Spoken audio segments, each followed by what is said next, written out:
3 was a very big deal in Boulder.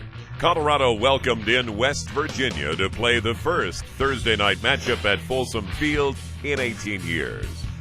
Big time football, Thursday night game. Not very many teams play on Thursday night. Blackouts are the best. You have the whole student body behind you in all black. It was a night game, bright lights. That's what you come to college football for. That's what you come to Colorado for, is playing big games like that. Cody Hawkins and the Buffs came out firing in the first quarter.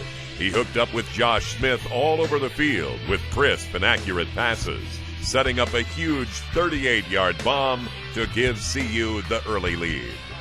Rolls out to his right, sets up to throw, rears back, rifles it downfield. Josh Smith, end zone, touchdown! Touchdown, Colorado! 38-yard strike, opening drive, and the Buffaloes have taken a 6-0 lead over West Virginia here in Boulder. With such amazing energy in Folsom, the Buffaloes could do no wrong in the opening quarter. On the ensuing drive, senior Brandon Nicholas laid into the West Virginia receiver and caused a fumble that Maurice Lucas was able to slide over and recover. Well within scoring range already, the offense didn't waste time making it a 2-score game. The snap, backpedal sets, throws it back in the end zone, high in the air. Patrick DeBetti reaches up, makes the grab, touchdown! Touchdown, Colorado! He got a half step on the linebacker, John Holmes, and reached up, just plucked the ball out of the ether. But just as in the Eastern Washington game, the competition would be fierce, and the contest would go down to the wire once again. West Virginia featured quarterback Pat White, the two-time Big East Offensive Player of the Year, and the all-time leading rushing quarterback in NCAA history. White didn't disappoint on their next possession, keeping the ball for a 44-yard scamper and going in for his first score on another carry from 6 yards out. Heading into the second quarter, the Buffs were able to corral the Mountaineer rushing attack with line of scrimmage stops by the big CU D-line, and out in the flat by safety Anthony Perkins. Even the screenplays to the near side of the field were sniffed out by Chappelle Brown. And then came the introduction of freshman tailback Rodney Stewart.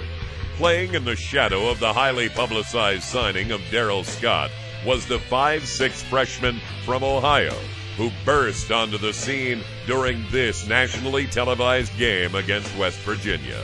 Stewart would prove to be the ground game the Buffs needed against the Mountaineers. Shotgun snap, inside handoff to Stewart, left side, got lead blockers, cuts around the left side, across the 50-45, hit once, hit twice, and Langster throws him out of bounds, and this is a late hit by Ellis Langster.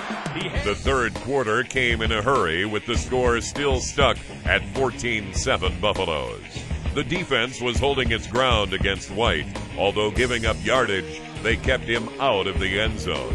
A crucial fourth down stop midway through the third halted one West Virginia drive, but the Buffs were not able to capitalize. White would eventually find the end zone late in the third on a 39-yard run that tied everything up at 14.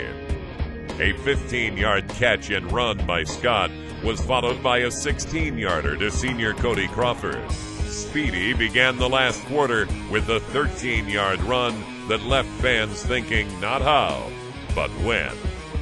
Stewart and Crawford would again add some excitement to the Buffs offense with big plays down the sideline and across the middle. But these spectacular efforts were wasted as drive after drive stalled after showing so much promise. Seniors Maurice Lucas and Brad Jones put the brakes on the Mountaineers' final possession of regulation and sent the game into overtime. The Buffs won the toss and elected to go on defense first.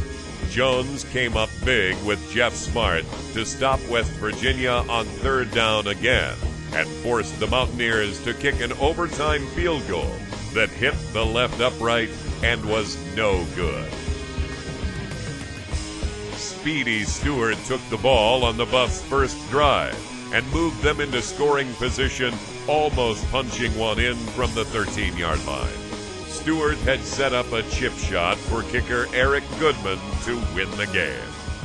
set to win it for the Buffaloes in overtime. Kick put down. It's up. It's on its way. And it is good. And Colorado in overtime knocks off number 21 West Virginia on a 25-yard field goal in the first overtime and wins it 17-14 on blackout night at Folsom Field.